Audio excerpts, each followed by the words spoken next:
Ito po yung apo ni Lola. Nakagapos din po kagaya ni Ashley. Halika Ashley. Ano yung masasabi mo yung makakita ka ng kagaya mo na nakagapos din yung paa? Ano po pangalan? Jansina, sir. Jansina? Wala na po siyang magulang? Wala na, unabis na pong kasi sila namatay. Sabi ni Lola, nananakit ka daw. Ako po. Ay, ikaw, hindi pala, ito pala. Nananakit ka? Bakit? Tanong ko, Ashley, bakit kayo nagkakaganyan? Ibig sabihin, kapag gano'n, yung parang tatas baba, di ba, ang sakit. Ipaglabanan mo na, sabihin mo na, yung problema mo, sabihin mo sa kabahay mo. Guling. Ako, lahat sinabi ko. Lahat ng problema ko sa akin ko, sinabi ko, lumuda ako. Nagdasal ako, pero yung nalaman ko yung sa uli, yung sakit ko pala, ganun pala. Nasulsul pala akong ganun. Kapalang ganun. Okay na nasulsul bigla Sariwakwakan na! Magandang araw po sa ating lahat. Nandito po tayo sa Maragol Muñoz, Nueva Ecija. Kasi po, meron pong tumawag sa atin si Lola. Marigol. Tumawag po sa atin si Lola kasi yung apo niya, gusto niyang matulungan. Tara, kaya tayo pong tignan. Magulat po kayo sa inyo makikita dahil ito po kasi, kung makikita niyo po sa likuran ko, ito po yung apo ni Lola. Nakagapos din po kagaya ni Ashley. Halika Ashley. Ano yung masasabi mo yung makakita ka ng kagaya mo na nakagapos din yung paa? Nahihirapan po ako eh. Kaso, laban Lapitan mo lang. siya. Ayun lang Lapitan po. mo siya. Lumaban ka din. Yung ginaw.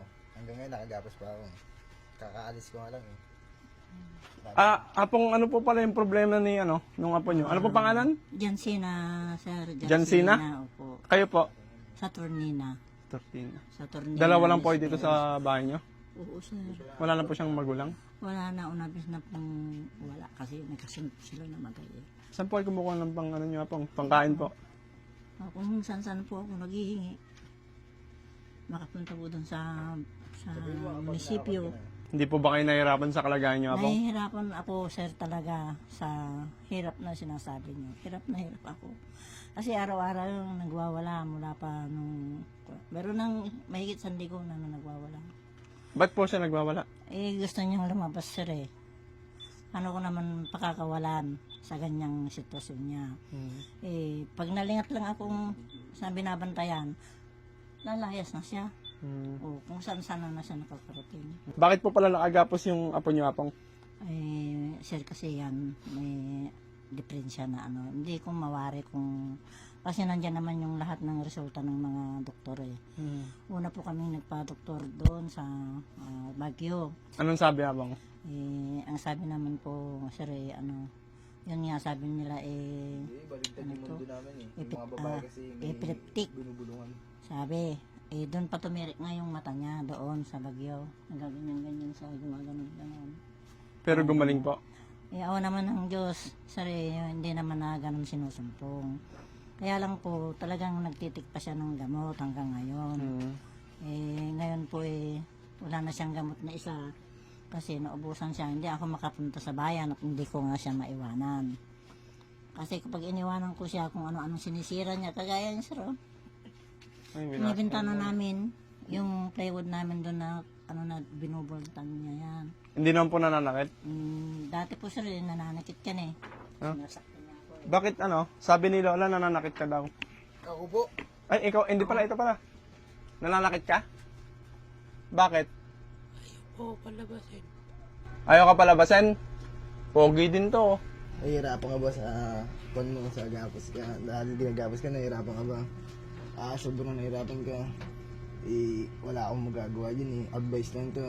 Mag-iingat ka na lang sa gabi. Tanong ko, Ashley, bakit kayo nagkakaganyan? Ibig sabihin, kapag gano'n, yung parang tatas baba, di ba, ang sakit. Ipaglabanan mo na, sabihin mo na, yung problema mo, sabihin mo sa kabahay mo. Guling. Ako, lahat sinabi ko. Lahat ng problema ko sa akin ko, sinabi ko, lumuda ako. Nagdasal ako, pero yung nalaman ko yung sa uli, yung sakit ko pala, ganun pala. Nasulsul pala akong ganun. Kapalang ganun. Okay na nasulsul bigla Nasulsul akong ganun, tas baba, ang ganun. Pag nilapitan siya apong nananakit? Hindi naman, sir. Nakakatakot na Ngayon, hindi po. Oo. Ano ba nakita ng senyas may alin? sumpong lang siya talaga. Senyas. Kaya Sa mata lang mo niya nakita eh. ng senyas. Di ba sabi mo apong parang ano siya, naglalayas? Personal. Ay, talaga, sir. Talagang lumalaya. Malayo po ano? Opo. Ako meron na Nakarating, una siyang lumayas, pumunta dito sa Putmagsaysay. Tapos, pangalawa, umalis doon sa Putmagsaysay, pumunta po siya ng San Miguel, Bulacan. Mm. O ngayon po, ipina-Facebook nila, Nakita ko. tapos sinundo namin ang kanang barangay. Ako si Jen. Pabalik-balik po sir yan na pumupunta Akong pangalan. nung ulam-ulam lumalayas. Pabalik-balik yan, walang tigil. Saan ka nag-CCR? Na ganyan ka. Siya, sana lang po, sa Arnola. Sa Rinola? Tayo sa loob. Tapos si lola mo nag-iilo sa'yo? Hindi po, ako po. Ay, marunong pa po siya mag-iilo. Opo, Mm. yung isang kamay niya sir eh, wala siyang ano, tingnan po niyo. Pakita ang isang kamay mo. Ay, bakit ganyan? May diferensya. Yung isa? Yan ang Ayaw nga, no? mapanakit ang kamay niya. Yan yung nananakit. Sinong sinasaktan mo? Si lola mo? Opo. Ba't sinasaktan mo yung lola mo yun? Nasusul ba ito ng bola dati? Nakamba ng bola to dati? Hindi. Bakit sinasaktan mo yung lola mo yun? Namamagalang. Ha? Ayun lang, nasaktan ko lang naman. Ikalaki mo pala ah. Ano? Nasaktan ko lang naman. Sa araw-araw, sinasaktan ko. Gabi hindi. Sa araw-araw mo lang sinasaktan? Gabi hindi. Bakit ay? Ba't mo sinasaktan? Kasi kilo na nalabas mo. Gusto ko lumabas. Mababait. Huwag kang lalabas kasi ba't ba naglalayas ka? Ayun lang, pupunta lang ako doon. Pupunta doon, nakapunta ka daw ng ano, Santa Rosa po ba? Gapan. Saragosa sir. Saragosa, kalayo.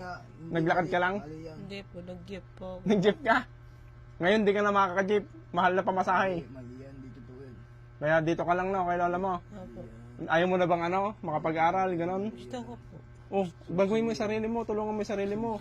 Gusto ko pumunta kasi sa kaila Daddy Frankie. Kasi makasalaan. Gusto mo doon? May manawagan ka. Pa ako sa taas ng Napapanood ka nun.